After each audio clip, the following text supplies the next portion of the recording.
मोर्चाला अजून 1 तास बाकी आहे. उद्धव ठाकरे यायचे आहेत. मी क्रांती चौकात आधी मी तुम्हाला दृश्य दाखवतो. इथे उद्धव ठाकरे आधी येतील आणि इथून संबोधित करतील आणि मग या मोर्चाला सुरुवात होईल आणि समोरच्या दिशेला हा मोर्चा जाणार आहे. समोर हे क्रांती चौक आहे. छत्रपती शिवाजी महाराजांच्या स्मारकाला देखील माल्यार्पण केलं जाईल. हळूहळू सगळी तयारी होतीये. पोलिसांचा बंदोबस्त वाढवण्यात आलेला आहे आणि कार्यकर्ते तसंच शेतकरी सगळे जमायला सुरुवात झाली. आपल्यासोबत हे सगळे कार्यकर्ते देखील आहेत. आपण त्यांच्याशी बोलणार आहोत. ताई सुनंदाताई खरात. सुनंदाताई खरात, तुम्हाला सांगा काय कशी तयारी चालली आणि मोर्चा कसा असेल? आमचं शिवसेनेचा बाळासाहेबांच्या कृपेने सदा चांगलंच असतंय आणि भरभरून होणार आहे, जोरात होणार आहे. कारण एवढे शेतकऱ्यांचे हाल झालेले आहेत की ते लोकांना बघवल्या जात नाहीत. शेतकरी अगदी रडत आहेत, आत्महत्या करतायत. त्यामुळं ते लोक सगळी जमा होणार आणि मोठा मोर्चा होणार. बरं, किती वेळात मोर्चा सुरू होईल? कारण आता अजून गर्दी तेवढी जमली नाहीये. किती वेळात सगळी गर्दी जमायला सुरुवात होईल? या ठिकाणी लवकरच सर्व शिवसैनिक व शेतकरी येत आहेत. कारण कसं असतं 50-50 किलोमीटरहून लांबून यायचे आहे. सर्वजण निघालेले, आम्ही सर्वांच्या संपर्कात आहेत. या ठिकाणी या निष्क्रिय सरकारच्या विरोधात हंबरडा मोर्चा या ठिकाणी आम्ही जोरात काढू आणि या ठिकाणी भरपूरसे शिवसैनिक आलेले आहेत आणि उद्धव साहेबसुद्धा आलेले आहेत, रामा इंटरनॅशनल आलेले आहेत. या थोड्याच वेळात ते या ठिकाणी येतील. बरं, मोर्चाचं स्वरूप कसं असेल? कारण मोर्चा इथून काही अंतरावर पुढे देखील जाणार आहे आणि तिथे जाऊन परत उद्धव ठाकरे भाषण करणार आहे. नाही, क्रांती चौक हे शहराचं मध्यवर्ती ठिकाण आहे आणि या ठिकाणाहूनच सगळे क्रांती घडलेली आहे. म्हणून या क्रांतीची जी ज्वाला आहे ती इथं पेटवण्याचं काम आम्ही या शेतकऱ्यांचा जो हंबरडा मोर्चा आहे त्या हंबरड्यामध्ये या सरकारला ऐकू जात नाही शेतकऱ्यांचा हंबरडा, म्हणून त्यांचा हंबरडा, शेतकऱ्यांचा हंबरडा, आम्ही शेतकऱ्यांचा हंबरडा हा या सरकारच्या कानामध्ये जाऊन जाऊन ठोकवणार आहे.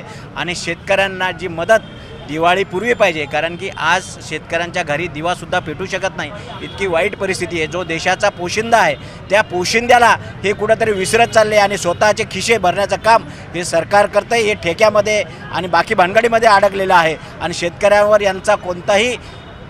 शेतकऱ्यांचा कोणताही यांच्याकडे मॅप नाही आहे की शेतकऱ्यांना कोणत्या पद्धतीने करायला पाहिजे मदत. ही कोणतीही भानगड नसल्यामुळे आम्ही हा हंबरडा मोर्चा काढलेला आहे. आणि जे पॅकेज त्यांनी डिक्लेअर केले आहे ते बोगस पॅकेज आहे. हे कधी तुम्ही लक्षात घेतलं की हेक्टरी किती पैसे जाणार तर तुम्ही ते कॅल्क्युलेशन करून त्यांना विचारा.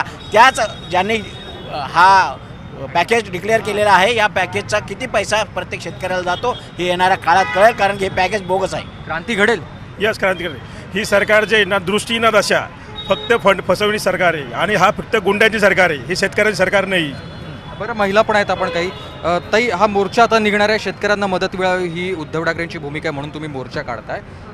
कुठून कुठून महिला येतील किंवा महिलांची यावर काय भूमिका असेल? महिलांचं काय म्हणणं आहे? महिलांचं असं म्हणणं आहे हा पूर्ण मराठवाड्याचा मोर्चा आहे आणि शेतकऱ्याचे तुम्ही तर पाहिला, पावसामुळं शेती अक्षरशः पाण्यामध्ये शेती आहे आणि आज शेतकरी इतका म्हणजे त्रासलाय की आज आपण एक शेतकरी कुटुंबामधलेच आहोत की शेतकऱ्यांचं कर्ज त्यांचं मुक्त झालं पाहिजे.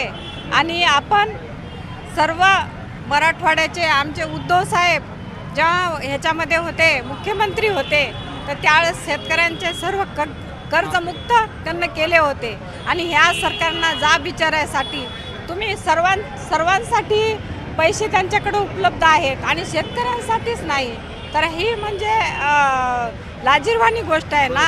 आत्महत्या शेतकरी करायलेत, महिलांचे प्रश्न आहे, घर संसार कसा चालवायचा. आज शेतकरी सुखी तर आपण सुखी. आपण एक कुटुंब, शेतकरी कुटुंबामधलेच आहेत ना आपण. सरकारनं केलेली मदत ही तुटपुंजी आणि ती पुरत नाही आहे. त्यापेक्षा जास्त म्हणजे हेक्टरी 50,000 रुपये प्रत्येक शेतकऱ्याला ज्याचं नुकसान झालं त्याला मदत मिळावी, शेतकऱ्यांची सरसकट कर्जमाफी करावी, या काही प्रमुख मागण्या आहेत आणि त्यासाठी हा मोर्चा आज काढला जातो आहे.